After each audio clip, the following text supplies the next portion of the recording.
So all of the stick baits this time of year inside 20 feet of water, I prefer just to use monofilament line on planer boards. 15 to 20 pound test for the most part on the reels. And if you're, use what you got. But if you're just you mostly fish in the summertime, so a lot of your reels are often loaded up with like 25 or 30 pound test, that's fine. Just splice in like 20 feet of 12 to 15 pound fluoro and you'll be okay. That thick line actually might be an advantage, and I do that intentionally with some of my heavy reels that I use for summer salmon fishing. When I'm in that, trying to get my baits up near the beach, in 5-7 feet of water, I'll intentionally on that side of the boat use my thicker 30 pound test main line, splice in a fluorocarbon leader, because that thicker line is going to keep your stuff from diving down. Your stuff only needs to be like 2-3 feet below the surface. You don't need to be any deeper than that when you're that shallow. So that thicker line is actually a nice thing.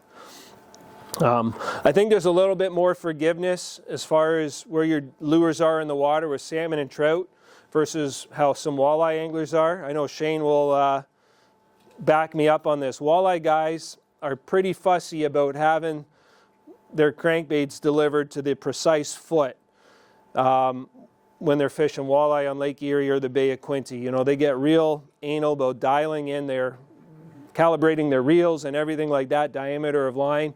I think salmon and trout are a little more, they enjoy the chase and they can cover water faster. Walleye are pretty predatory, of course, too, but I think you can just get away with that. Snap weights, we'll talk about that too, and these can come into play. If you don't have any lead core line, you can get these clips, whether it's an offshore or any other brand. These clips that have a little pin in the center, and then they got a key ring here, and you can add on any size weight that you want, whether it's a 1, 2, or 3 ounce weight. And there's the 50-50 method that you can look up. Precision trolling, offshore trolling, they kind of developed this for many years, where they've got a grid formula where if you let out 50 feet of line, clip on a snap weight, let out another 50 feet of line, then they've got a pretty good idea where your stuff is going to be in the water column, depending what size weight you're using, and also the diameter of the fishing line that you're using, whether it's a braid or a monofilament. So this can be a good way to get some spoons down at a reasonable depth without owning lead core. I really like lead core. It's got a place all year long, different segments. Again, when we're in 15-20 feet of water, I really like a 1 color, often a 2 color if we're more on that 20-foot zone. You have to be careful with your turns because your stuff on the inside of the boat, it's going to sink as you're doing a turn. So you just got to be careful that you're not grinding the bottom and hitting zebra mussels. Early in the season too, small divers can come into play, and what I'll give credit to a lot of the American guides, guys like Casey Prisco, Rich Ajecki. They kind of develop a pretty cool pattern where they're running a number 2 Chinook diver, only like 5-10 feet off the back of their boat. With a Michigan Stinger or Dreamweaver Super Slim spoons, and they're doing very well catching brown trout. I think a lot of us have always believed that browns are a spooky, wary fish, but they've debunked that for sure. They're catching a lot of fish essentially in their prop wash by curious brown trout. So there is the Chinook diver, Dreamweaver, deeper divers and dipsy divers also make a number of small divers that I'll use occasionally as well. So I'll pass those around too, and you can have a look at those. But yeah, a lot of inline boards with monofilament and shallow running stick baits with small lips, not big deep lips like that, just very small lips because you just want to get a little bit below the surface. As far as planer boards go, there's a lot on the market. I've really come to like the Ninja boards. Dreamweaver now has 3 different sizes. This is their standard one, their walleye size board. And of course, like Offshore has their OR12. Church has the walleye board, which are all the same size. This is a great do everything planer board that can cover a lot of scenarios. You know, these can pull up to 10 colors of lead core, but they're also pretty good in the shallow water. For many years I've used these actually when I'm using light line and fishing small baits for brown trout. I call these credit card boards because they're almost the size of a credit card. But this is Church's T6 Magnum. So it's pretty enjoyable when you're using light line, not to have the drag of a larger planer board that kind of takes the fun out of it. So if you're planning to do a little bit more brown trout specific fishing, maybe consider these. Dreamweaver also came out with this smaller brown trout board last year too, which works quite nice. Do we have those, Mark? We do have these now, yes.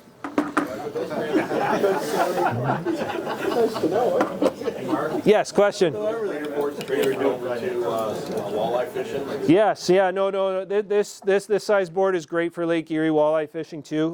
This Ninja actually comes with a tattle flag, which all you do is you just loop the line over this notch here, and then you can use the bite indicator. I really don't use this very much on Lake Ontario because most of the time you can tell when you have a fish on.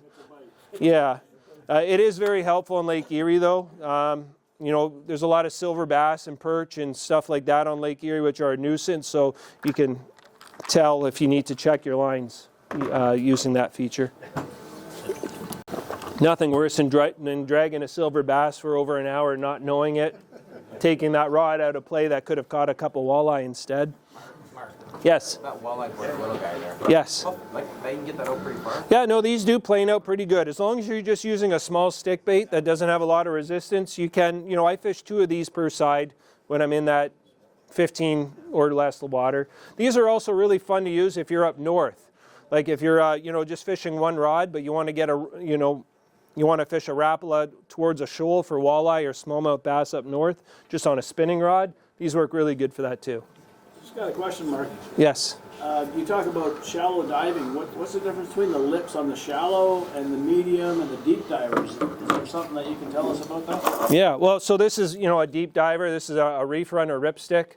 I would not use these when I'm fishing brown trout in that shallow water, even if it was a shorter bait with a big lip. Something like this. So this is a Renoski. This bait will only get 5-6 feet down with 100 feet of monofilament line out. So this is what I would use in that shallow water, just because you want to keep things just a few feet below the surface. It's a small chase window for the fish, so they can see things pretty good. That kind of covers the early season, which is typically now till maybe the first week of April. You know, it's mostly brown trout, the odd lake trout, maybe you get the odd rainbow, and that's kind of it. And then the next segment is kind of when we're fishing kind of 35 feet of water or less, and that water is into that 40 to 44 degrees. So that's kind of where we're moving next. Does anyone have any questions before we move on? No? I'll just talk about rods.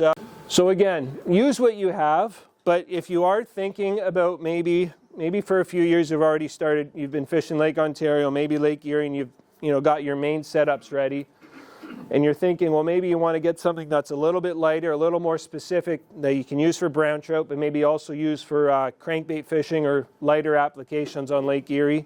Maybe consider like a medium light combo. Just a couple suggestions here. Streamside has come out with their Predator series of trolling rods for many years. 5-6 years they've really done a nice push on them. This is a 7'9" planer board rod. It's pretty light. You can come up and see it later if you want. It has a nice bit of backbone that runs up and tapers to about here on the rod. So it is a nice, enjoyable rod to use for brown trout and walleye fishing. They also have an 861, which has a little more backbone to it, but would still work very well. This would be a good also for fishing crankbaits for salmon too. So this has a cold water 20 series reel on it, so a smaller size reel might balance nicer on this rod. I chose the 30 series cold water for this one, just because a little bigger, maybe a little more line capacity if you're wanting to cross over into some salmon fishing. That's a downrigger rod. We'll talk about that later. So, but yeah, you can dual purpose some stuff for lighter inshore fishing and then into Lake Erie. I assume we have a lot of people here. How many people in the room here have a trailer boat and you try to fish both lakes throughout the course of the year? Many of you, I'm sure, yeah. We're pretty fortunate, you know, living here in the Golden Horseshoe, Niagara area, where we have a lot of options, where if you have a trailer or boat, you can kind of go where the weather is, where the fishing is good. I really encourage people that are in that situation to use that to your advantage, especially if maybe you have a season's pass at a certain launch ramp or a marina. Don't be stubborn and launch there just because it's close to home. Even if the fishing might be better 30 or 40 minutes down the road. Take that time if you have the time. Go where the fishing is good. You know, there obviously will be times where, you know, different areas of the lake are going to be better than others, but don't get stuck fishing bad water just because it's convenient. You know. Question, yes. You mentioned when you let the lures out, you said 100 feet. Yep. And then on your little weight thing, you said 50 and 50. Is 100 feet a line out some magical distance or something? Okay, so two things to that. So there's the 50-50 method if you are using a snap weight. So it's 50 feet of line out, clip on the snap weight, another 50 feet out, clip on your planer board. So yeah, that is 100 feet of line.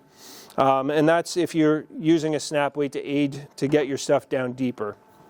I often will fish my crankbaits 100 feet. I never really feel a need to stretch them more than 100 feet.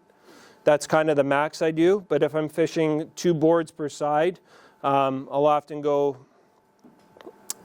shorter when I'm fishing very shallow water. My outer board close to shore, like if we're trolling this way, this is the starboard side of the boat, this is my port side of the boat, the beach is here, the open water is here. This side, maybe I'll have 50 feet of line out on my outside board to keep that bait high.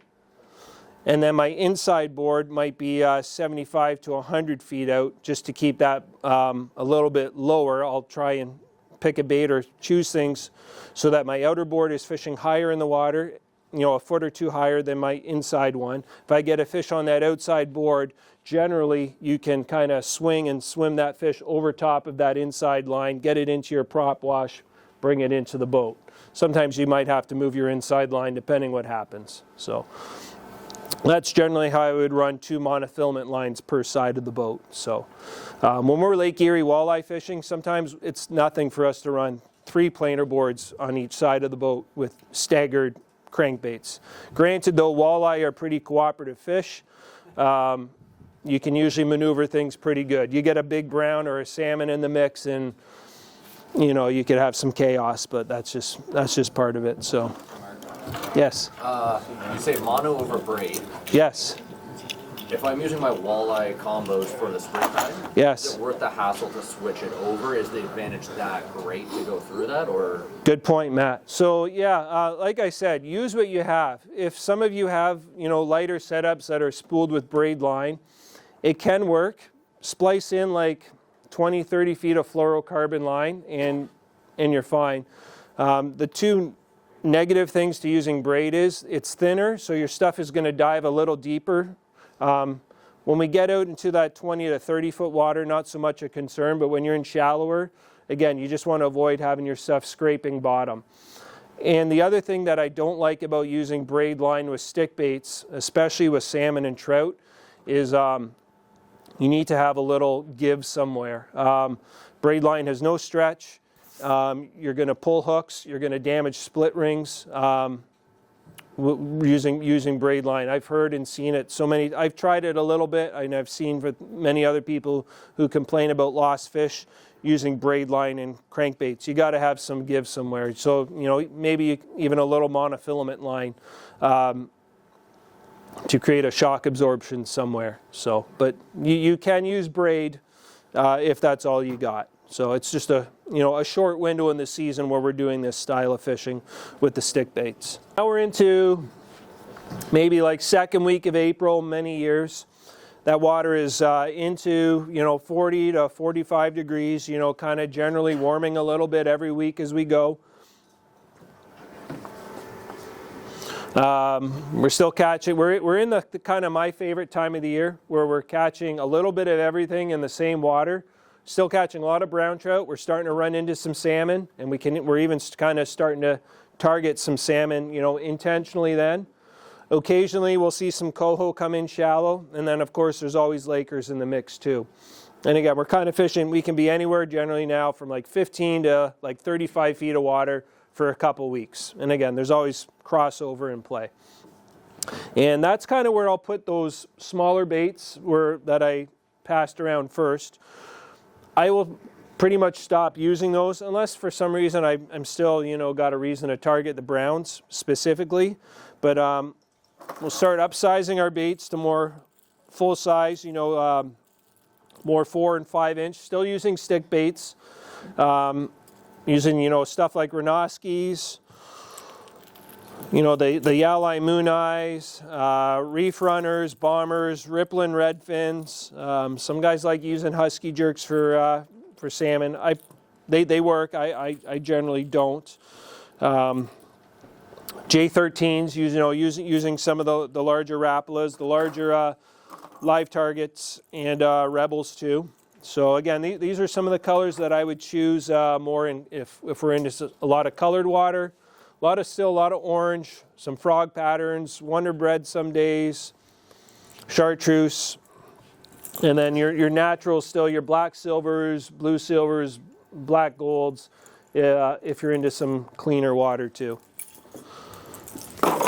And now we're getting into some deeper water, so then sometimes I'll mix in some of the deeper diving baits with a bigger lip on it, but still sometimes using shallow running baits. I really like using a 2-color lead core with like a Bomber or a Moon Eye or a Renoski. Gets it kind of in that 10-foot range, and that 2-color lead core, it just seems to give it some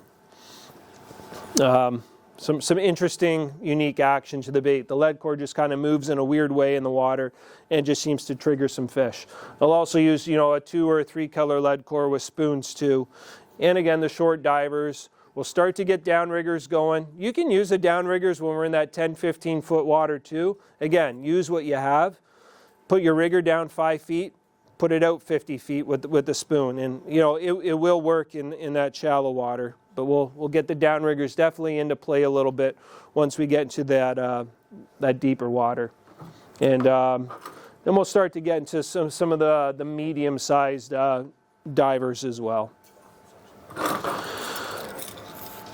And then our spoon size is going to increase too. Start to use a lot of 28s or reg size spoons as we call them.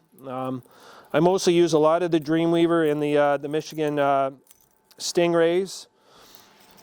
And again, different colors, different situations. A good rule of thumb, early mornings, evenings, or just days with low visibility. Any spoon that kind of has these qualities to it, black, green, and glow, are what I will always start with. There's many patterns. This is like a modified moon cricket that I did. NBK is a top one. There's various frog patterns, two-face, and 42nd, are many of your common black, green, and glow patterns. For some reason, for many years, a blue dolphin and a Michigan dolphin pattern has been very good for me in these, something like this in the shallower water, like in 20, 30 feet. It's not a spoon I'll use very often throughout the rest of the year, maybe in the blue zone, but for some reason it's something that I've had success with for many years, and it still gets some play once in a while. And then we'll slowly get into some stingray-sized spoons too. Some guys will start running mags, and because you're starting to get a little bit of alewife moving in shallow too, so again, you want to match the profile of the bait fish as well. So we'll Pass out some of these spoons too. Brighter days, I didn't really talk about that. You know, once you kind of get into midday, then we start to use some more chartreuse, Mountain Dew colors. Caramel Dolphin has always been a very good one for me, middle of the day. And then, you know, standards like Hog Wild, mixed veggies, and so on.